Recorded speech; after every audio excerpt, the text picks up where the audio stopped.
Good day, and welcome to today's EQ Inc. as part of the Planet MicroCap Showcase. It is now my pleasure to turn the floor over to your host, President and CEO, Jeff Rothstein of EQ Inc. Thank you, and thank you to everybody for joining our call today. In the next 20 minutes or so, what I'd like to do is provide a little bit of an overview of EQ, what we do, sort of how we got to where we are today, and some of the exciting opportunities that we see as we push forward over the next 12, 24, 36 months. And as I'm going through this, please, if there's any questions, there's the QA tab, so please put any questions in there, and I will try to address as many of them as I can. EQ is a data analytics and intelligence firm. We've been around for well over a decade, and over that time, we've always been working with our clients to help them better understand, predict, and influence consumer behavior. Our philosophy has always been that the better you can understand your customer, the better you can sell, the better you can plan for the future, the better you can make decisions. And then with that, you can really position yourself pretty aggressively against competition. We've been doing work with respect to, we started out doing work in the ad tech sector, and we do have a proprietary platform that is media buying. But really when we started building that out probably 7 or 8 years ago, as we started looking at what was doing well for us and why sometimes customers were happy with our performance, why other times companies were saying it was just average, we kind of looked at it and we said, what really separates good campaigns from great campaigns? And I sent the team away. They came back, and very quickly the team came back and said, the difference between good and great is simple. It's data. The more data we have and the more data we can execute against, the better the results are. And that was probably 6 years ago. And that was when the whole push towards the data intelligence and analytics platform really took hold. We looked at the best companies in the world, all of whom are using data, and started going out to our clients and asking them what they were doing from a data strategy standpoint. What were they doing? How are they doing it? How is it performing? Interestingly enough, when we were talking to a lot of our clients, they came back and they'd say, well, you know what, we do collect a lot of data. We have a POS system. We have a loyalty program.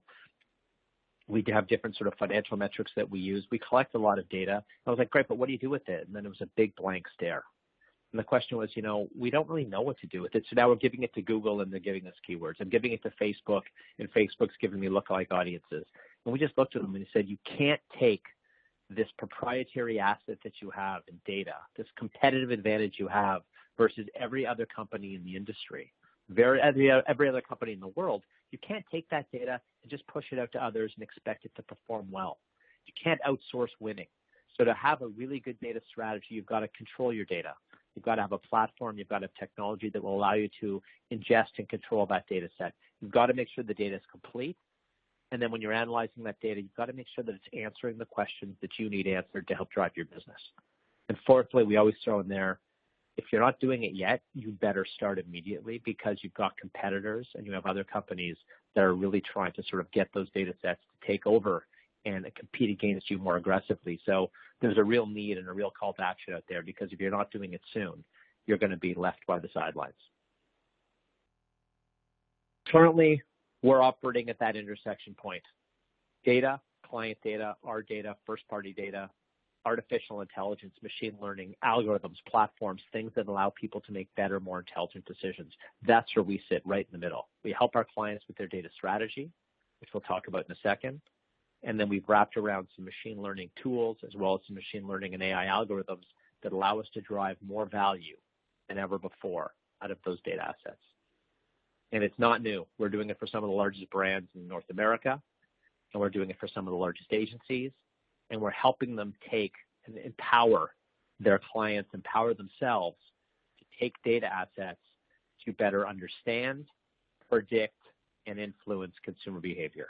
Understand with data, predict with machine learning, AI algorithms, platforms that allow us to generate more out of those models, and then influence consumer behavior by targeting against people the most effective way possible. Those big companies out there right now, Google, Amazon, Facebook, they are not your partners. They're competing against you, and they're competing against you every step of the way.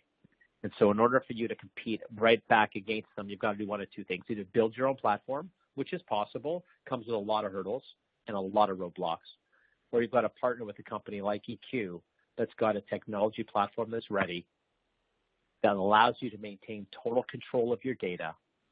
And then the value add that we provide on top of that, adding in geospatial and historical data sets, combining it with machine learning and AI algorithms, utilizing our team of data scientists, having something that's up and running in the market already, that's what you get. And that's why clients are coming to us. And that's why clients who understand the need and the urgency of coming up with a very detailed and aggressive data strategy are more and more calling us for some help. Now, let me just give you a couple examples here, which I think help explain this really well. The first is, and this is a real-life example, like the next few will be sort of real proofs of concepts and real examples of work we've done for clients. And this is one about a grocery store chain. And I went in to meet with we met with the head of marketing and the head of data and the head of analytics. And we basically talked about them, and they said, listen, we don't need more data. We have too much data right now. We have loyalty. We have POS. We know store performance. We know SKU level data. We know what people do. We know that John Smith comes into our store once a week, and we know that he buys $300 worth of goods, and we can even sort of lay it down at the SKU level. We know that stuff. Which I just looked, and I'd say, yes, you do, and I'm never going to know that stuff. That's not our value. The value that we provide is coming up and saying, A, let us go and help you organize that data, because if you have that much data, we'll almost say that's an abundance of data, and if you don't organize it properly and have it in a way that can be queried upon, it does you no good. So use our platform. We've got a platform. We've got technology system that helps you organize that data better. But then we go a step further. We go a step further because even though you know that when that person is in your store buying those goods and you have that data abundance, 100% clarity of what happens in your store, you go from 100 to 0 really, really fast. You go to 0 because as soon as they leave your store, you go blind and you don't know what these people do. So even though you think you've got a great customer, if we could come back and say, well, you've got this whole section of people that you think are really good because they come once a week, but they leave your store and they go to Whole Foods and they go to Costco. So really, you're not getting 100% of their wallet. You're getting maybe a third. If you knew that, and if you could execute upon that, would that change the way that you marketed to people, communicated with people, incentivized people? And the answer is always yes, it would. The more we know, the better we can perform, and the better we can perform, the better we build our business. And that's where we come into play. Because we've combined, in addition to having a platform and a tool set that clients can utilize their own data sets on, we've brought in terabytes and terabytes of additional data every single day. New data sets coming in that allows them to perform. So our whole focus has been on geospatial. We started geospatial. It's movement behavior, where people are going in the real world, understanding people that live in a certain area like to shop in certain areas, understanding that people have certain life events that change, understanding what that means in terms of geospatial. And then over the last 4 or 5 years, we've met with all these different partners that are asking us to help them monetize their data better, differently, monetize their data in a way that gives them way more executional opportunities. And we've now got data sets with respect to consumer purchasing behavior, insurance data, automotive data, credit score data, real estate data, all kinds of things that just continue to come up and provide more and more value, so that at the end of the day, when we're talking to our clients, we can go in and we can say, our platform Locus, which is our data intelligence platform, does 3 things. We ingest your first-party data. We match it with our data and with third-party data sets. And then what's ingested into our technology platform, we wrap around machine learning and AI algorithms that allow us to give you actionable intelligence on the back end. Insights, CRM enrichment, audience segmentation, attribution tools, API integrations. All of these things come out of the other end through our one platform, depending on what you need to really execute and help you grow your business better. So I'm going to give you just a few examples of what this means in terms of, and from a time perspective, I'll just come up with a few of them. But from a timing perspective, here's one that we did with an automotive company. So automotive, good vertical for us. Automotive, we went in, and this was a real-life example with JAG. We went in with their agency. The agency said, we just want you guys here for some advice. We said, great. The agency said, whole presentation, and their backup was going to be, we're going to target people in high net worth postal codes or zip codes with this new Jaguar product that you guys are pushing through. And that was the end of a 45-minute presentation. And the team at Jaguar nodded their head and said, thank you. Then they looked over at us and they go, what do you think? We said, well, to be honest, we think it's a really good strategy for, circa 2015. We think that today you can do better. And we looked at them. We said, where are your best customers today? They said our best customers today are looking at BMW cars, they're looking at Porsches, they're looking at Mercedes, they're looking at our competitors' vehicles. We said, well, then let's identify people in the competitor dealerships because we have this geospatial, we have this movement. Let's identify people there. And let's start targeting them with your car and your lease offering and your incentive offers and your cashback programs. Let's target people who we know are in market right now looking at competitors' products. But then let's go further and let's use these data sets that were never available before. Let's use these data sets to take it that much further, and let's identify people that have car leases that are coming up in the next 6 months for luxury vehicles to go and target them. And let's target people that we know that own luxury vehicles.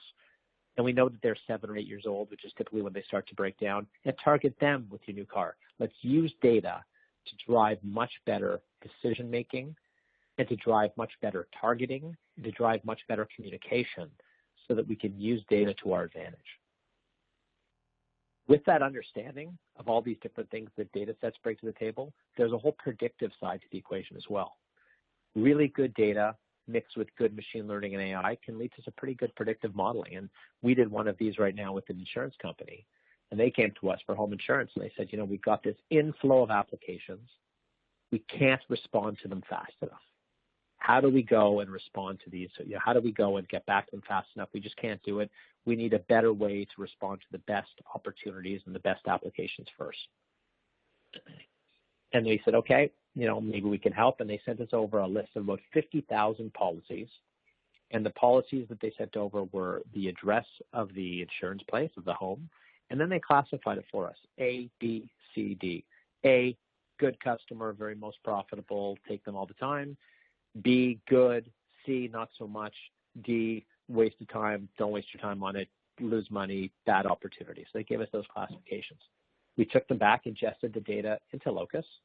The Locus platform then, along with our data science team, started running algorithms, bringing in different data sets. They used over 2,000 different data signals to come up with an algorithm and then called us back and said, I think we have now an algorithm that we can help them with. So I called the insurance company and I said, you know, we might have something that can help. And they said, you know, okay, prove it. And they sent us over 50,000 more policies. But this time it was just the address with no classification.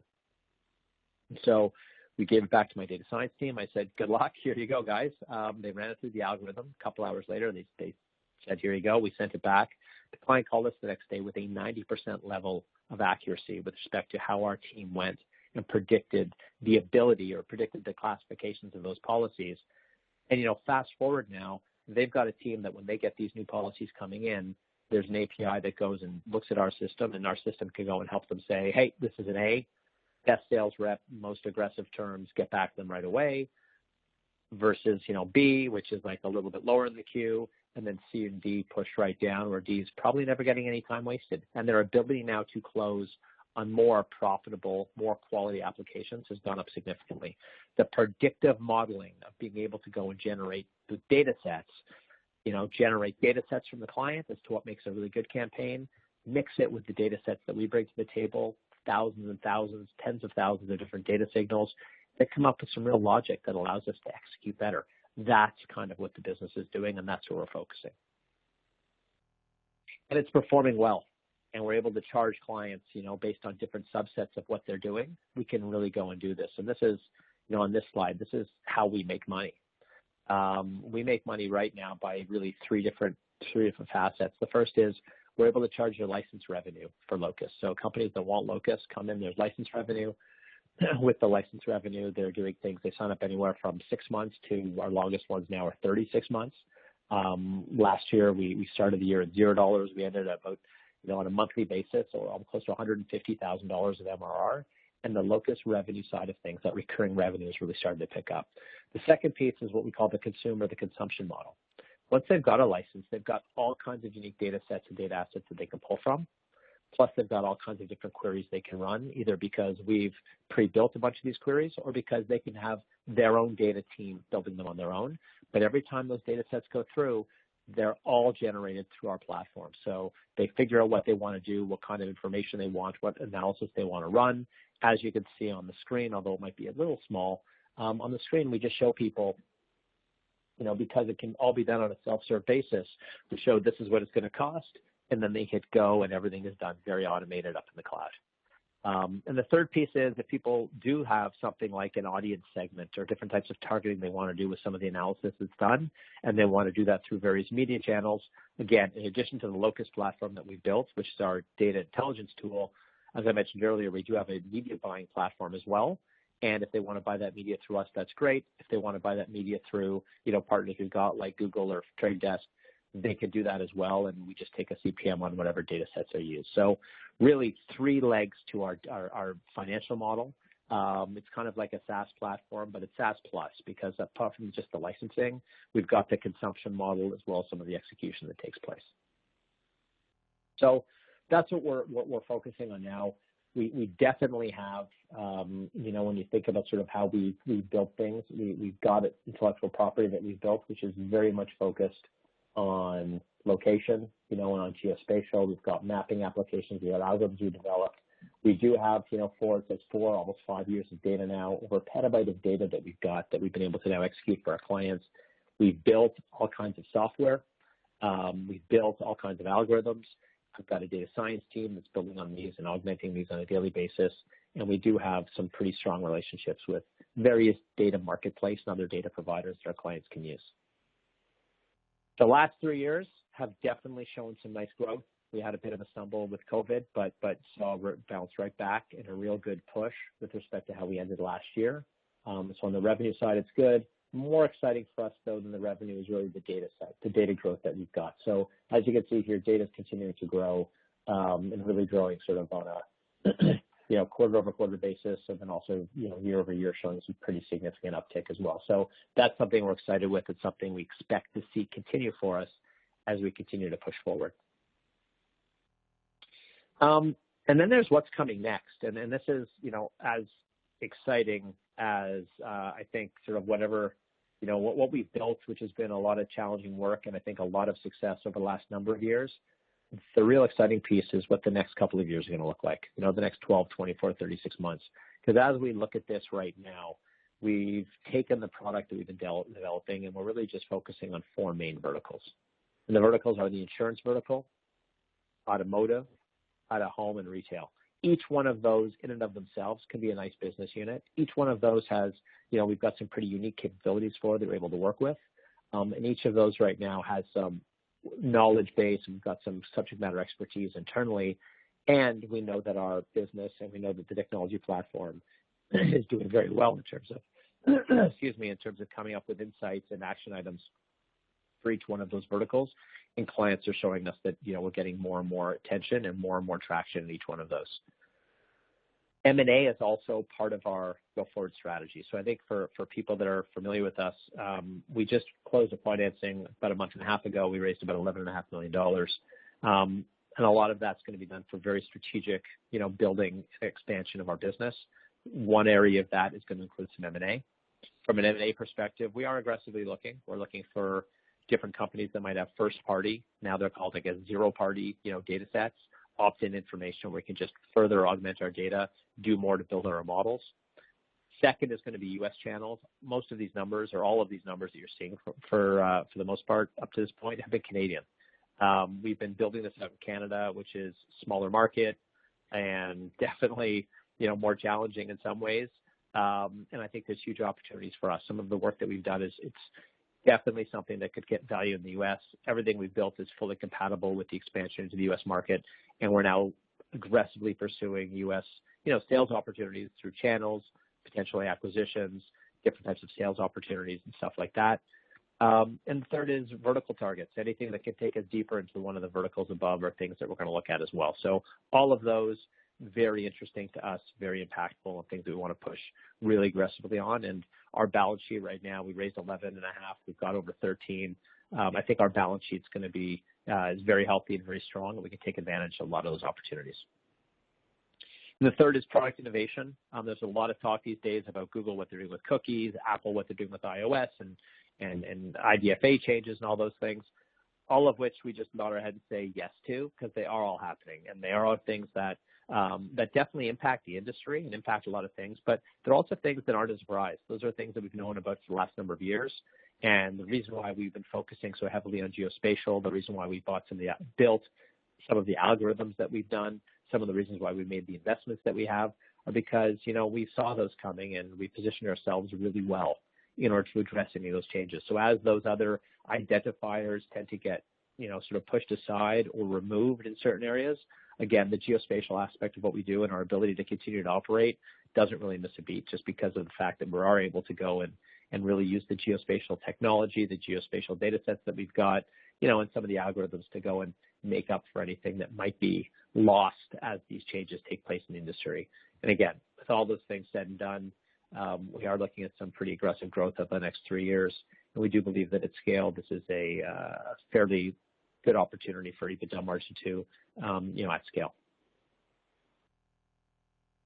So the last piece of this that I will put on is again, just some of the other companies right now. Data companies are highly coveted. It's coming up, just some of them. It's sort of what's happening with Place IQ, Factual, all companies that we know really well. There's some overlap with competition, but I think we have a bunch of different opportunities, and especially with those, the type of platform that we built is totally different in order to give clients way more value add and way more structure with respect to their data offering. Element AI, again, just got bought out. Smart data team, didn't really have much in way of products. Databricks, which I think has done an incredible job at sort of how they've grown and how they've integrated. Again, I think some of the work that we're doing, some overlap with Databricks, and some of the way that they're thinking about the market is very similar to how we're doing things as well. Last thing, our team is definitely very focused on growth and pushing really hard to continue to move forward. We have a team that is really looking at how we grow this thing. It's the team we put together is not a team for $10 or $15 million. It's aggressive growth, aggressive opportunity, keep taking advantage of exactly what's out there being presented to us. And that is, as I'm looking at the timing here, again, some capital market information with respect to what we look like, a little over $100 million market cap. And again, just a very healthy balance sheet with relatively no debt and a fairly good shareholder base of which there's significant management ownership. And with that, I will maybe take a few M&A questions if that works.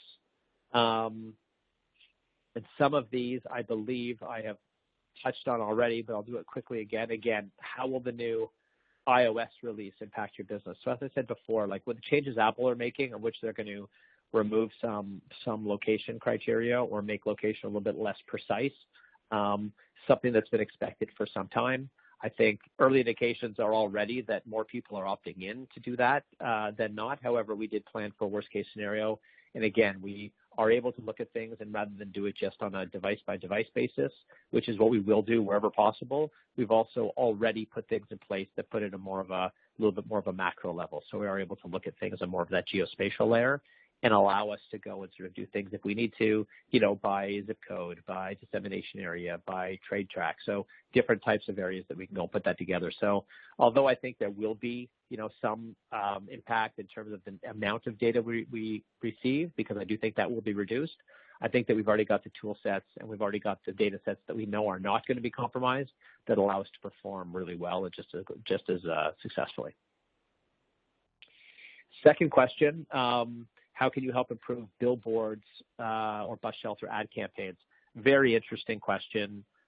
Out of home for us has been a big vertical for a while. We do have one of the largest out of home players in Canada we're doing work with. We are talking to the others here. We have some conversations happening now in the US as well. We've built a very, very powerful tool. We call it the Commute tool, which allows us to help companies not just understand who the audience is around their billboards and what the audience and the demographic looks like around it, but also the commute behavior. So direction of travel, speed of travel, likelihood of people actually seeing those campaigns. So we can to help companies more understand sort of the value of each of those billboards as well as do attribution modeling. So the type of stuff we're doing in that world is getting some great feedback. We're making some great headway. And again, that commute model that we're doing has been something we spent a lot of time on. And even now we're getting calls from other out-of-home players asking if they can work with us on that because we've been able to solve some problems that they've had that we think are still things that we can bring into the market and we can solve and help them solve. Next question, how are we different from Trade Desk? So good question. Trade Desk, again, is a we buy, we sometimes will shift out our data sets to Trade Desk. Trade Desk is a media buying platform, period. Trade Desk will allow you to buy media through all different distribution channels, digital. I think now they're doing CTV. They've got different things with video. Trade Desk does media buying. Media buying, although the biggest companies definitely hog the puck with respect to how much they get, media buying is commodity. Everybody gets access to the same media. Everybody gets access to the same inventory for the most part. So I think at the end of the day, they are doing one aspect of what we do. And when we were just running with our DSP, we would be coming head-to-head against Trade Desk. We've really turned the corner on that now. So although we can still do that and we still do some of those things, our focus now on the data is way more strategic, way stickier, and allows us to provide much more value to our clients than we could in the past. And the next question here is, what do you attribute EQ's growth to in data revenue? Are we seeing demand from verticals outside of your typical customer base? Great question. Growth in data revenue, I think why are we seeing that? I attribute that growth to really three things, which is number one, and most importantly, results. I think that when we put data into play, we're able to show better results for our customers, and they're jumping all over that. Number two is, I think, an understanding and clients becoming more intelligent on the role data has to play within their organization. So as they're pushing more and more of that data, the data in the organization is becoming more important, and people are starting internally to devote more dollars, time, attention to data. And as a result, they need a good partner that's going to help them manage that and do that better. And we fit the bill as well as anybody. And I think that's been a huge, huge push for us. And the third, and I think, something that we're still pushing on, I think people, as they look at what they can do with data, they want to use data in more of their decision making. So in the past, it was just a lot of, some gut feel, a little bit of experience. Now people want to do it with data. So whereas before data was just for ad tech, now data is for every aspect of the business. And I think, the fact that we do have with our platform, the ability to help with ad tech, but also API integrations just to help enrich their data sets. I think people are seeing more and more value out of the EQ platform. And so because of that, we're able to get further ahead and further ahead. Well, next question. When will EQ have sustainable and continuous profitable growth and positive cash flow? Great question there. Our business model can be profitable and will be profitable at scale, period. We are the first guys, and whether it's me and my management team, whether it's talking to the board, all of those aspects, we all know, and profitability and generating cash is first and foremost of how we look at things. And it's always part of the discussion that we take place. However, we're also looking now at an opportunity in the market where we think there's huge opportunity for growth. And there's huge opportunity. There's a big glut. There are not players out there right now focusing on data and how data sets can actually go and help them build their business. We're getting calls from customers all the time asking about, can you help with X? Can you help with Y? We're constantly building out our data science team, our data engineering team, building a stronger platform. And I'm always willing to reinvest some of our profit and some of our cash flow into those platforms. We've always said, give or take on any given quarter, we'll be on one side or the other of profitability or of cash flow generation. We're not focused right now on being as profitable as we possibly can today because of the market opportunity ahead of us. But I'm also not going to go and just throw caution to the wind. So we're focusing on really good, intentional investments, which could eat into some of our profits and cash flow, but definitely something at scale. We think this could be a hugely profitable company. Good question. And again, as we've got 1 minute left, are we seeing demand from verticals outside of your typical customer base? It's another really good question. Yes, we are. But again, given the size of organization that we are, we want to be focused. I'm getting calls from a bunch of different verticals and people asking if we can help in certain areas. And unless it's a really good fit with where we're focused and where we're building, where we're going, we want to be really intentional with the investments we make and the focus that we're pushing with respect to the various, builds in data, builds in technology, builds in teams. So all of those things are definitely, something for us. And we think the push from outside of our vertical just shows the demand we've got right now for this product. But our focus is going to be something very strategic we want to make sure we don't miss out on as well. And I believe that is my time. So I see something flashing here. I don't know if I am this or if there's an operator, but I will thank you, everybody, for taking the time. If there's a discussion that you'd like, please reach out anytime. Always willing to take phone calls, discussions. If there's anything we can ever add in terms of understanding more about the company or opportunities, please don't hesitate. And thank you very much for your time. Thank you. This does conclude today's webcast. Thank you for your participation and have a wonderful day.